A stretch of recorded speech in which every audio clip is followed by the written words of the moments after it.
Bismillahirrahmanirrahim. Hari ini kita akan sambung topik 8.2 iaitu komposisi kaca dan kegunaannya. Okey, dalam standard pembelajaran ini, murid mesti tahu memerihalkan dengan contoh jenis kaca, komposisi, sifat dan kegunaannya. Okey, so kaca ini, bahan asas dalam kaca adalah silikon dioksida ataupun silika ataupun SiO2, formula kimia dia lah. Okay, yang kita dapati daripada pasir sebenarnya. Okay. So, apa sifat asas pada kaca? Sifat asas kaca adalah lengai secara kimia. Lengai secara kimia, sebab itu kita boleh letak bahan kimia ke dalam bekas kaca. Tak ada pula lepas kita letak bahan kimia tu, tiba-tiba bekas kaca tu melt. Melebur pula. Tak, kan? Lutsina. Lutsina, that means you can see through. Katalah kalau kita ambil contoh satu bekas kaca, bika lah katakan. You boleh tengok behind the bika. So, dia lutsina. Kalis air, dia tak tembus air lah, kan. Penebat haba. Okay. Penebat elektrik, tak boleh mengkonduksikan elektrik. Seperti mana yang you pernah buat eksperimen pada tingkatan 1, menggunakan rod kaca kan, nak menyalakan mentol, and it won't nyalakan mentol. So, kaca adalah satu penebat elektrik. Dia keras. Okay? Kalau you katuk tangan you dengan kaca tu, contoh rod kaca ke, sakit lah. Tapi kalau dia jatuh, dia pecah. So, itu maksud dia keras tapi rapuh. Okay, itu sifat asas bagi kaca. Dan dalam silibus kimia tingkatan 4 ini, ada 4 jenis kaca. Kita mula dengan kaca silika terlakur. This is the most basic kaca yang hanya ada silika sahaja. Hanya ada silikon dioksida, silika ataupun SiO2. Apa sifat kaca ini? Okey, kaca ni mempunyai takat lebur yang tinggi. Dia tak mengecut atau mengembang dengan banyak di bawah perubahan suhu yang besar. Maksudnya perkali pengembangan haba dia rendah. Okey, maksudnya dia tak, kalau you daripada tempat keadaan panas, contoh you panaskan bekas kaca tu, lepas tu tiba-tiba you masukkan dia dalam fridge, dia tak pecah lah, dia tak crack. Okey, itu maksud dia. Tahan kakisan terhadap bahan kimia, itu yang saya explain tu tadi. Sebab itu kaca silika terlakur ini kita gunakan untuk buat bahan dalam makmal ni, radas makmal ni. Okay. Fuse glass. In English it is called fuse glass, kan? Okay, lepas tu kita guna untuk buat kanta teleskop. Ni, bahagian ni. Kanta teleskop. Okay, dan juga gentian optik. Okay, salah satu bahan dalam gentian optik yang you akan jumpa dalam bahan komposit nanti adalah gentian optik lah.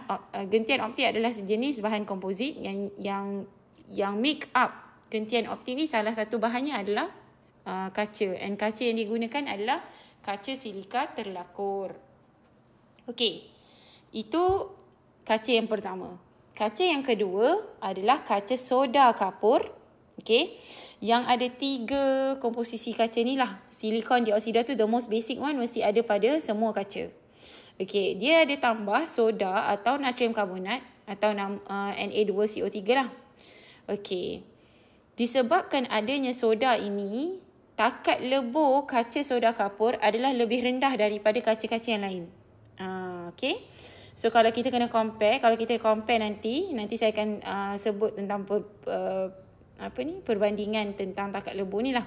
Okey, tentang kaca yang mana yang boleh tahan haba, yang paling boleh tahan haba lah. Okey. Okay, and another bahan yang ada dalam kaca soda kapur adalah batu kapur atau kalsium karbonat. So, sebab itu nama dia adalah soda. Soda sebabkan natrium karbonat, soda. Kapur sebabnya ada batu kapur ni, kalsium karbonat ni. Kaca soda kapur. So, mungkin dari situ you boleh ingat lah. Okay. So, dalam banyak-banyak kaca, yang ini yang takat lebur yang rendah sekali lah daripada 4 ni. Okay, sebabnya soda tu dah merendahkan takat lebur. Okay, dan kaca ni mudah dibentuk. Tapi dia tak tahan haba. So, dia mudah retak lah bila dikenakan perubahan suhu yang mendadak. Kalau tadi, saya sebut pasal kaca silika terlakur tadi. Kalau you daripada keadaan panas, you panaskan something, guna bekas kaca tu, lepas tu you terus masuk peti ais. dia tak pecah kan. Tapi untuk kaca soda kapur dia boleh pecah.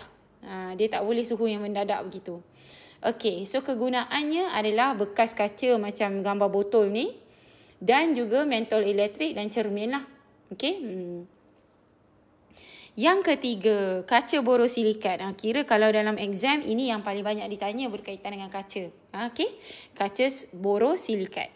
Okey, seperti yang saya maklumkan, silikon dioksida atau silika ini adalah benda asas yang mesti ada kat dalam kaca. So semua kaca ada benda ni. Okey, so kalau you tengok sebenarnya kan nak buat kaca borosilikat, dia macam another advanced version of the kaca. So dia ada kaca soda kapur tu, dia ada dua-dua. Soda natrium karbonat dengan batu kapur tu dia ada. Sama macam kaca soda kapur. Cuma dia ada tambahan boron oksida dan aluminium oksida. Menjadikan bahan ini, kaca ini, rintangannya tinggi terhadap haba. Okey, dan perkali pengembangan haba yang rendah. Maksudnya dia tak mudah retak lah bila kena thermal shock tu. Thermal shock tu bila daripada keadaan sejuk pergi terus ke panas atau panas terus ke sejuk. Sebab itu contoh yang mak awak guna kan dekat rumah tu kan, bekas kaca yang bila raya je keluar, bekas tu. So that bekas is made of kaca borosilikat lah. Okay, sebab kalau macam mak awak panaskan rendang contoh kan, daripada api daripada keadaan panas tu, kalau dia terus masukkan dalam peti ais, kaca tu tak retak lah, kaca tu tak pecah. Okay, wear and tear kita tak boleh lah consider that. Tapi kalau is a new bekas kaca tu, dia memang tak retak. Okay, dan juga bahan kaca borosilikat ini tahan kakisan bahan kimia. Sebab itu barang makmal, radas makmal kebanyakannya menggunakan kaca borosilikat. Okay, so kalau saya nak rank lah, kalau nak rankkan dari segi ketahanan terhadap haba kan, antara 3 kaca yang kita dah bincangkan ini, saya akan letakkan memang this will be the first one. Okay, maksudnya dia ni kaca borosilikat paling tahan haba, diikuti oleh kaca silika terlakur, and finally baru kaca soda kapur. So kalau kita nak rankkan ketahanan terhadap haba itu, so you will understand lah kenapa macam tu kan, sebab penggunaan soda kapur tu tadi. Alright, so yang terakhir, kaca ni yang lain daripada dia ada 3 kaca. Kaca plumbum yang ada silikon dioksida, soda atau natrium karbonat ini, dan plumbum 2 oksida. Sebab itu dia dipanggil kaca plumbum. And kaca ni dia tak ada kaitan dengan haba. Dia lebih kepada appearance. Kalau saya selalu cerita kat anak murid saya, kalau you fikir yang benda-benda cantik, kaca yang cantik itu berkaitan dengan kaca plumbum. Kaca ini lebih lembut. Okay, dia lebih lembut. Lepas tu dia tumpat. Okay, so menyebabkan dia berat. Sebab tu kalau you all murid fizik atau sains mesti pernah pegang prisma kan. Prisma kan berat juga kan, kaca yang padat. Okay, dan kaca plumbum ini kelebihannya mempunyai indeks pembiasan yang tinggi. So dia cantik lah kan. So sebab itu kebanyakannya kaca plumbum ini digunakan untuk buat kaca hiasan ataupun kaca kristal. So itu sahaja sebenarnya berkaitan dengan kaca. Kaca sangat simple lah. Okay, hanya berkaitan dengan 4 jenis kaca ni. So kena tahulah jenis kaca ni, komposisi dia, sifat kaca tu dan juga kegunaan setiap satu. Alright, itu sahaja. Sekian, terima kasih. Bye-bye.